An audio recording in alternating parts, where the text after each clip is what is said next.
প্রখ্যাত Bollywood director, script writer, actor ও producer Anurag Basu বর্তমানে সিনেমার শুটিংয়ের জন্য ডুয়ার্সে আছেন। আশিকি 3 শুটিংয়ের জন্য তিনি ডুয়ার্সের চালসায় এসেছেন বলে জানা গেছে। মার্চ থেকে শুটিং শুরুর কথা ছিল। সেই মতো আশিকি 3 শুটিংয়ে ডুয়ার্সে এলেন প্রখ্যাত পরিচালক অনুরাগ বসু। রবিবার সন্ধ্যায় চালসার একটি বিলাসবহুল হোটেলে অনুরাগ বসুকে সম্বর্ধনা জানান মাটিয়ালি পঞ্চায়েত সমিতির সভাপতি হোসেন হাবিবুল হাসান। উল্লেখ্য, 2012 সালে বলিউড সিনেমার বরফির জন্য ফিল্মফেয়ার অ্যাওয়ার্ডের সেরা ডিরেক্টরের সম্মান পেয়েছিলেন অনুরাগ বসু। তার আগে 2007 সালে ফিল্মফেয়ার অ্যাওয়ার্ডের সেরা স্ক্রিনপ্লে অ্যাওয়ার্ড পান তিনি। জানা যায়, ডুয়ার্সের আশিকি 3 বলিউড সিনেমার শুটিং রয়েছে। এর জন্য বলিউড অভিনেতা কার্তিক আরিয়ান সহ অন্যান্য অভিনেতা অভিনেত্রীরাও ডুয়ার্সে আসবেন। বলিউড সিনেমার জন্য ডুয়ার্স এলাকায় শুটিং করা হলে এলাকার আর্থিক উন্নতি হবে বলে আশাবাদী সকলে। খবর শিলিগুড়ি।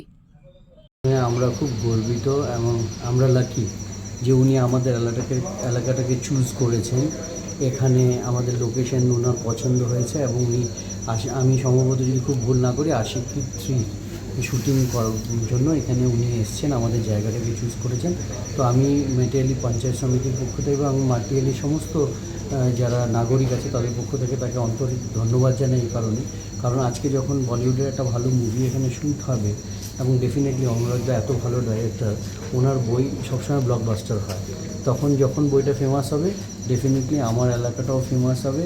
ফেমাস হলে পরে আরও লোকেরা এখানে শ্যুট করতে আসবে, আমাদের এখানে অপরচুনিটি হবে, এখানে ব্যবসা বাড়বে আর মানুষরাও উপকৃত হবে। তাই ওনাকে অন্তরস্থল থেকে ধন্যবাদ জানাই আমাদের জায়গাটা চুজ করার জন্য।